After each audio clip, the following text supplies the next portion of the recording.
बच्चों आज हम एक ऐसे टॉपिक के बारे में डिस्कस करने वाले हैं जिसको लेके बहुत सी गलतफहमियां हैं। किसी बच्चे को ये शिकायत रहती है कि इसमें कोई इंटरेस्ट नहीं है या वो इंटरेस्टिंग टॉपिक नहीं है। किसी बच्चे की ये शिकायत रहती है कि इस चैप्टर या इस टॉपिक में कोई कॉन्सेप्ट नहीं है। कुछ बच्चे तो यहाँ तक कहते हैं कि ये रटने वाला सब्जेक्ट है या ये रटने वाला टॉपिक है। तो आप ही एक बात बताइए कि अगर ये रटने वाला सब्जेक्ट होता तो तोता रट्टा मार के डॉक्टर ना बन जाता। मेरे कहने का मतलब समझे। कुछ बच्चों की ये भी शिकायत रहती है कि सर इसमें अच्छे मार्क्स नहीं मिलते। अच्छा आप एक बात बताइए, अगर कोई क्वेश्चन आपको दिया हुआ है जिसके आंसर में आपको अमरूद लिखना है और आप उसके आंसर में अमरूद की जगह बंदर लिख के आ जाएंगे तो क्या होगा? आप ही बताइए, मार्क्स मिलेंगे? नहीं ना। तो कहने का मतलब समझे। चलिए मैं आपको बताता हूँ। मेरे कहने का मतलब ये है कि जब आप किसी भी सब्जेक्ट को, किसी भी टॉपिक को बिना कॉन्सेप्ट के समझेंगे तो वो टॉपिक हमेशा आपको बोरिंग लगेगा क्योंकि आपका उसमें इंटरेस्ट नहीं है। लेकिन जब आप उसी सब्जेक्ट या उसी टॉपिक को कॉन्सेप्ट और फैक्ट्स मिला के समझेंगे तो आपको उस चैप्टर और उस टॉपिक में इंटरेस्ट आ जाएगा। इतना ही नहीं है, इंटरेस्ट लाने के लिए हम एक नया मेथड यूज़ कर रहे हैं। इस मेथड का नाम होता है ICF।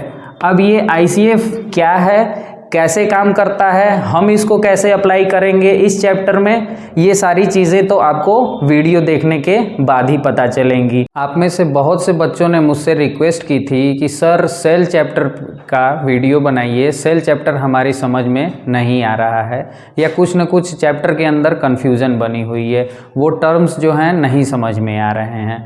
तो मैंने आपके इसी रिक्वेस्ट को ध्यान में रखते हुए आज का ये वीडियो बनाया है। तो स्वागत है बच्चों आप सबका मेरे इस YouTube चैनल में, जहां आज हम बायोलॉजी सब्जेक्ट की बात कर रहे हैं और बायोलॉजी सब्जेक्ट में आज हम सेल टॉपिक को कवर करेंगे। तो चलिए वीडियो को स्टार्ट करते हैं। और वीडियो पूरा ज़रूर देखिएगा, मैं बार बार आपसे ये कह रहा हूँ क्योंकि वीडियो में बहुत सारे कॉन्सेप्ट्स आने वाले हैं। एक बार अगर आप वीडियो कहीं भी स्किप करके देखेंगे तो नुकसान आपका होगा। वीडियो स्किप किया मतलब बाहुबली की तलवार को हाथ लगा दिया। अरे डरिए नहीं, मेरे कहने का मतलब समझिए कि वीडियो बिना स्किप किए आप देखिएगा, तभी आप इस चैप्टर के सारे कॉन्सेप्ट्स को अच्छे से समझ पाइएगा। तो सबसे पहले आप ये जानिए कि सेल चैप्टर पूरे बायोलॉजी का बेस होता है। जैसे कोई भी मिठाई बिना चीनी के नहीं बनती, वैसे ही सेल चैप्टर पढ़े बिना बायोलॉजी की पढ़ाई पूरी नहीं होती। आपको इस पूरे चैप्टर को एक बार सीरियस होकर पढ़ना है। मेरे कहने का मतलब ये है कि आपको सीरियस होकर केवल इस चैप्टर के कॉन्सेप्ट्स को अपने दिमाग में बैठाना है। ऐसा ना हो कि आप ही सीरियस होकर बैठ जाएं और कॉन्सेप्ट्स आपके सर के ऊपर से निकल जाए। मेरे कहने का मतलब समझे ना। तो चलिए अब हम सेल चैप्टर की स्टार्टिंग करते हैं। सेल चैप्टर की स्टार्टिंग होती है 1664 ईस्वी में, जब रॉबर्ट हुक नाम के साइंटिस्ट ने माइक्रोस्कोप के अंदर उस सूखे कार के टुकड़े को देखा तो उन्होंने देखा कि छोटे छोटे कमरों जैसी बनावट उन्हें दिख रही है। बहुत पहले वो मॉन्क्स के रहने वाली जगह पे गए हुए थे।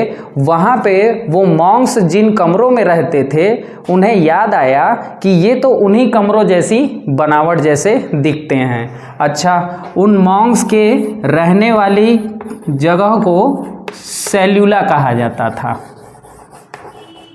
और इसी सेल्यूला का ध्यान करते हुए रॉबर्ट हुक ने इन कॉर्क के अंदर जो स्ट्रक्चर थी उनको सेल कहा।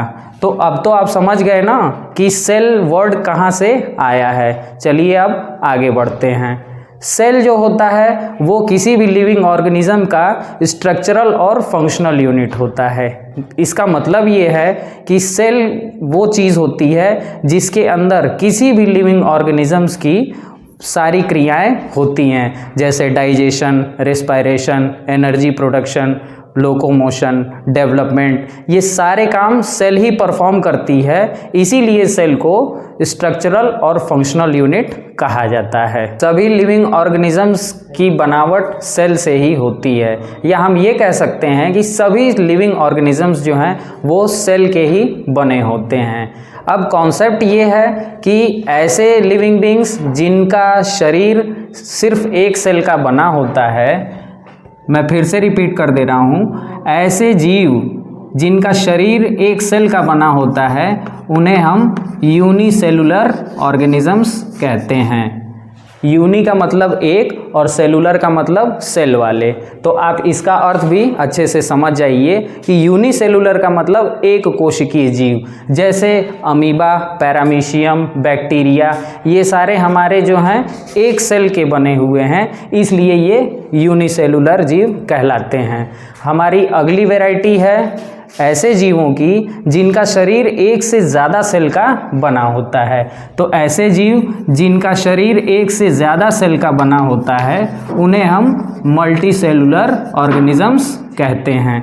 मल्टी सेलुलर ऑर्गेनिजम्स का मतलब ये हुआ कि उनके शरीर में हमेशा एक से ज़्यादा सेल्स पाई जाएंगी, जैसे हाथी, चींटी, घोड़ा, या हमारे समुद्री जीव, जंगल में रहने वाले जीव, आप जो कुछ भी सोच सकते हैं वो सब हमारे मल्टी सेलुलर जीव होते हैं। यहाँ इसी लगे आप ये भी समझ लीजिए कि लिविंग बीइंग क्या होते हैं और ह्यूमन बीइंग क्या होते हैं। इस वर्ड को लेके बहुत कन्फ्यूज़न होता है, living being versus human being. तो देखिए, लिविंग बीइंग्स उन जीवों को कहते हैं जो हमारी पृथ्वी पर पाए जाते हैं, चाहे वो समुद्र में रहने वाले जीव हों, चाहे वो प्रकृति में पाए जाने वाले, चाहे वो जंगल में रहते हों या हमारे आसपास। तो कहने का मतलब ये है कि पृथ्वी पर रहने वाले ऐसे सभी जीवित जीव जिनमें जीवन होता है उन्हें हम लिविंग बीइंग कहते हैं।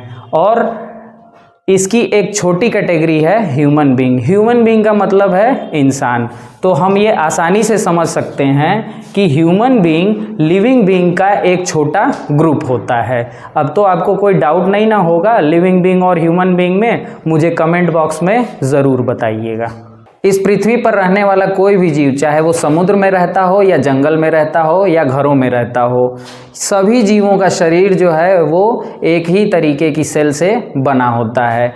और यही सेल जो है डिवाइड होती जाती है और डिवाइड होके अलग अलग काम के लिए स्पेशलाइज्ड हो जाती है। इस चीज़ को हम एक फिगर से भी समझ सकते हैं। जैसे यहाँ पे देखिए, मैंने यहाँ पे एक ब्रेड का टुकड़ा लिया हुआ है और इस ब्रेड के टुकड़े को अगर हम बीच से काट दें तो हमारे पास इस ब्रेड के दो पार्ट मिलते हैं। एक पार्ट ये हाफ वाला ऐसे हम ये बता रहे हैं और ये जो है दूसरा पार्ट हो गया।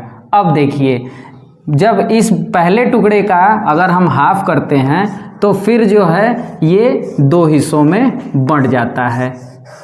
इसी तरीके से अगर नीचे वाले ब्रेड के टुकड़े में अगर हम बीच से दो टुकड़े बनाएं तो ये भी जो है दो टुकड़ों में टूटता चला जाता है। तो हम यहाँ इस एग्जाम्पल से अच्छे से समझ सकते हैं, इसी तरीके से हमारी सेल्स भी जो हैं वो डिवाइड होती जाती हैं और अलग अलग एक सेल से दूसरी सेल, 2 से 4, 4 से 8 और इस तरीके से सेल्स का निर्माण होता चला जाता है। तो कॉन्सेप्ट ये है कि सेल जो होती है वो किसी भी जीव की बेसिक स्ट्रक्चरल यूनिट होती है। लेकिन आप यहाँ पे इस चीज़ को अच्छे से समझ लीजिए कि सेल जो है वो एक सेल से 2 सेल, 2 सेल से 4 सेल, इस तरीके से कैसे डिवाइड होती है। तो हम यहाँ सेल को अच्छे से समझ चुके हैं कि सेल क्या होती है। अब देखिए, सेल जब डिवाइड होती जाती है तो यानी सेल का नंबर बढ़ता चला जाता है और जब नंबर बढ़ता चला जाता है तो सेल्स जो हैं वो एक तरीके से स्पेशलाइज्ड होने का काम करती हैं और सेल्स का एक ग्रुप बन जाता है। और जब सेल्स का एक ग्रुप एक कोई पर्टिकुलर स्पेसिफिक काम करने के लिए बनता है तो उसे हम टिश्यू कहते हैं। टिश्यू को हिंदी में हम ऊतक कहते हैं। इसका मतलब ये है कि सेल्स का ऐसा ग्रुप जो पर्टिकुलर एक काम के लिए स्पेशलाइज्ड होता है उसे हम ऊतक कहते हैं। जैसे ह्यूमन बॉडी में नर्वस टिश्यू होता है जो पूरे हमारी बॉडी में सेंसेस को शरीर के हर हिस्से से ऊपर से लेकर नीचे तक पहुंचाने का काम करता है। इसी तरीके से हमारी स्किन में एपिथेलियम टिश्यू होता है, स्वीट ग्लैंड्स होती हैं, वो इसी एपिथेलियम टिश्यू का हिस्सा होती हैं। यहाँ तक तो आप अच्छे से समझ गए होंगे। अब हमें ये समझना है कि सेल, टिश्यू और ऑर्गन क्या होता है। तो देखिए, मैं आपको पहले बता चुका हूँ कि सेल जो होती है वो किसी भी लिविंग बीइंग की स्ट्रक्चरल और फंक्शनल यूनिट होती है। इसी तरीके से जब सेल्स आपस में मिलकर एक काम के लिए स्पेशलाइज्ड होती हैं तो उसे हम टिश्यू कहते हैं, और यही सारे टिश्यूज़ आपस में मिलकर जब किसी अलग काम को करने के लिए स्पेशलाइज्ड हो जाते हैं तो उसे हम ऑर्गन कहते हैं। ऑर्गन को हम हिंदी में अंग कहते हैं। जैसे अगर मैं आपसे ये कहूँ कि हमारी बॉडी में आई एक ऑर्गन है जो सिर्फ देखने का काम करती है, इसी तरीके से हमारी बॉडी में स्टमक एक ऑर्गन है जो डाइजेशन का काम करता है। अब ज़रा आप ही सोचिए कि अगर आई डाइजेशन का काम करने लगे और स्टमक देखने का काम करने लगे तो कैसा रहेगा, मज़ा आएगा ना। जब ऑर्गन्स का ग्रुप मिलके पर्टिकुलर किसी एक काम को करता है तो वो एक ऑर्गन सिस्टम बनता है। इसे हम घर के एक एग्जाम्पल से समझ सकते हैं। जैसे घर में जब शादी होती है तो कोई घर की कपड़ों की मार्केटिंग करता है, कोई सब्जी की मार्केटिंग करता है, कोई सजावट का काम देखता है और कोई डीजे वाले को बुक करता है। इस तरीके से अलग अलग लोग जो है मिल के एक काम कर रहे हैं। इसी तरीके से हमारी बॉडी में भी जो है वो अलग अलग ऑर्गन होते हैं जो अलग अलग काम के लिए स्पेशलाइज्ड होते हैं। अब तो आप अंतर समझ गए होंगे ना कि टिश्यू क्या होता है, सेल क्या होता है और ऑर्गन क्या होता है। अब यहाँ से जो भी बात होगी वो पर्टिकुलर एक सेल की स्ट्रक्चर के बारे में बात होगी। अब सवाल ये उठता है, हमने सेल्स के बारे में तो पढ़ लिया, ये भी जान लिया कि सभी लिविंग ऑर्गेनिजम्स का शरीर जो है इन्हीं सेल्स से बना हुआ है। तो सवाल ये उठता है कि हमारी बॉडी में या लिविंग बीइंग्स के बॉडी में कितनी सेल्स होती हैं, या हम ये कहें कि लिविंग ऑर्गेनिजम्स का शरीर कितनी सेल्स का बना होता है। कहीं ऐसा तो नहीं कि ये लिविंग ऑर्गेनिजम्स में सेल की संख्या आसमान के तारों जितनी हो, पता चले गिनने के लिए हमें कई बार जन्म लेना पड़े। ठीक है, तो ऐसा कुछ भी नहीं है। आप इस चीज़ को आगे डिटेल में समझेंगे। तो देखिए, यूनिसेलुलर जीवों में एक ही सेल होती है, लेकिन वही सेल उनकी पूरी लाइफ में उनके लाइफ की एक्टिविटी को मेंटेन करने के लिए सारे काम करती है। जैसे ग्रोथ, डेवलपमेंट, लोकोमोशन, डाइजेशन, ये सारे काम करने के लिए कोई अलग से उनके पास 2-4 मशीनें नहीं होती है। वो एक ही सेल होती है जो इनकी बॉडी के अंदर सारे काम करती है। इसी तरीके से मल्टी सेलुलर जीवों में अलग अलग काम करने के लिए अलग अलग सेल्स होती हैं। इनकी डिटेल हम आगे के चैप्टर्स में पढ़ेंगे। अब बात ये आती है कि किसी भी सेल का शेप और साइज़ कितना होता है और कैसा होता है। तो आप ये जान लीजिए, अलग अलग सेल्स का साइज़ और शेप दोनों अलग अलग होता है। पहले शेप की बात करते हैं। तो देखिए, यूनिसेलुलर जीवों में आप ये तो समझ ही गए हैं कि यूनिसेलुलर वे जीव होते हैं जिनकी बॉडी एक सेल की बनी होती है। तो अब आप ज़रा खुद से सोचिए कि अमीबा, पैरामीशियम या बैक्टीरिया जैसे जो जीव हैं वो एक ही सेल के बने हुए हैं, लेकिन क्या वो एक जगह से दूसरी जगह जाने का काम नहीं करते हैं? आखिर वो अपना खाना कैसे खाते होंगे, ज़िंदा कैसे रहते होंगे? तो इसी चीज़ को यहाँ पे आप अच्छे से समझ लीजिए।